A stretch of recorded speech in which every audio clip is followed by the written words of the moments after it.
pronounce this girl's name. Lastania. How do y'all think I pronounce that? Wait, type this. Okay. Lastania. Lastania. Hold on, let me see what year this was. What year are we in? 1881, baby. I hate that year. I would have been, look, I don't know, I would have been outside or some shit. There's this guy, and his name is Francisco, but he goes by the name of Chico. And Chico's like about in his early 40s, and it's 1880, and homie's still not married yet, okay? But he's kind of a businessman. He runs around town. Everyone knows him. And people are like, whatever. Chico's Chico. Plus, he is a ladies' man.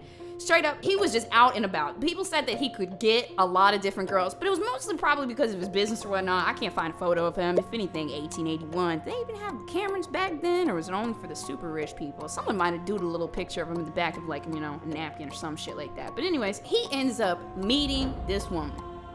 Lastania.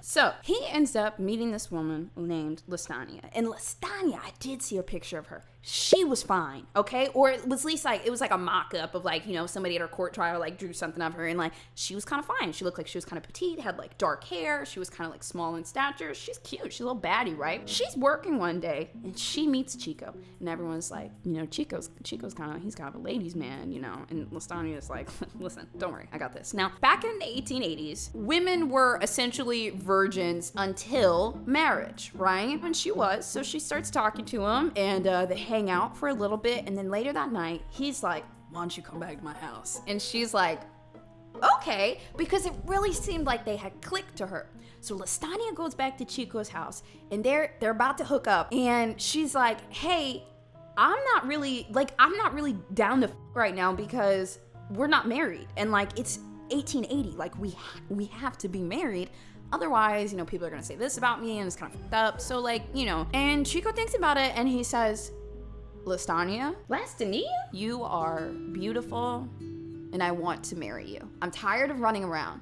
I'm tired of being with all these girls that don't mean anything. I'm tired, my business is up and running, and I need a woman by my side. And he's like, I want to marry you, but I need to fuck you tonight. And so Lastania basically is like, okay, he promises to marry me. Let's get down. So they end up hooking up, and she loses her virginity. Afterwards, he completely ghosts her. And when I say ghost, bro, they didn't have phones. They didn't have email. They were just sending letters and whatnot. Chico straight up skipped town. He had a business and everything there. He just straight up left. So he leaves for a few weeks, maybe a few months. We don't know how long. And Lastania is like, what the fuck? And she tells her sister that she lost her virginity to this man, and he has left town. So they start asking people, but they don't want to like put out too much information because like people know Chico's reputation. Lastania is just kind of, if they start asking these questions, everyone's gonna know that Lastania and Chico hooked up, right? And so they ask mild questions, and then they get word that he's coming back into town. And he comes back to town, and Lastania and her sister say, let's go get this motherfucker. So they go down, I think it was like a racetrack or something that they were at.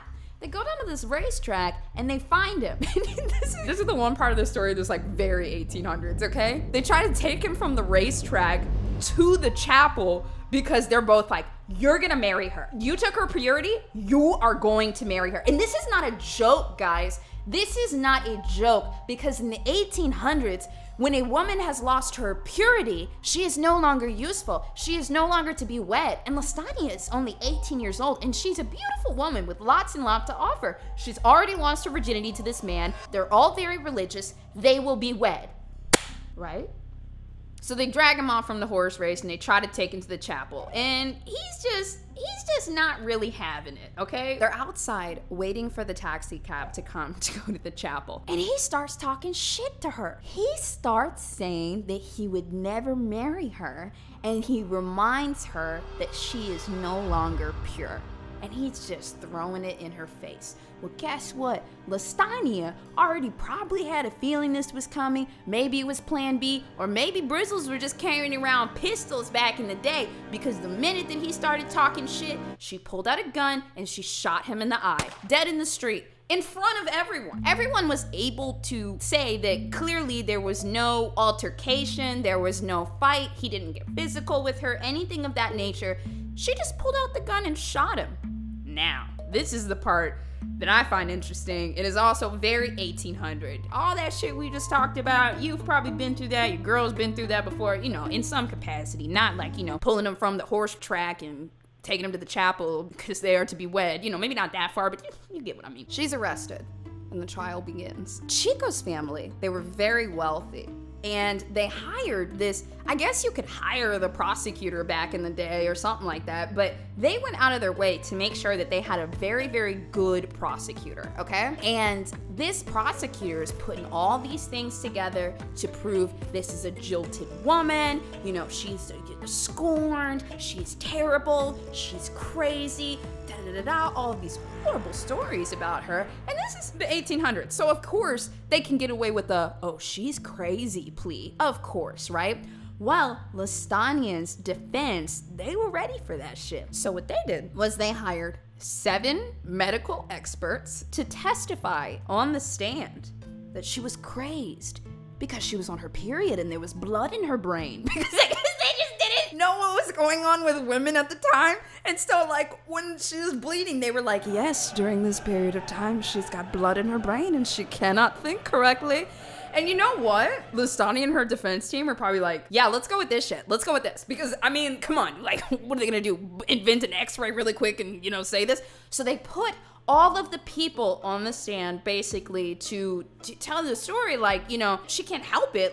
It's not her fault. It's hormones and we don't understand women's hormones. And you know what? Honestly, if I'm on trial for murder, we don't understand women's hormones, I would go for it. That's fine. But there was one doctor on the stand who said something very, very, very poignant. He said, a virtuous woman who has her virtue stolen will absolutely go mad. And that's the only logical thing that I read of anyone that was on the stand, but it said after he said that in court, everyone kind of gave a standing ovation because there's a lot of women in there too that, back in the 1800s, they weren't heard and they understood this shit. They absolutely they understood this shit. So after that, Lastania was essentially justified. It was considered more so mental self-defense, and they let her go. Come on, kids, that was pretty good. Somewhere in chat, this is somebody's first time, and I literally start off the whole stream come on, kids, that was pretty good. Come on, give it to me. Okay, anyways. Hello, guys. Happy Tuesday. I am so excited that you guys are still here on a non-Monday. I can't believe it. I'm shitting, screaming, peeing, crying right now. My producer made a note on this. It says, man urinates on Dairy Queen counter over mask policy, parenthesis, no pee seen. Wait, actually it says, no peen seen. All right, okay.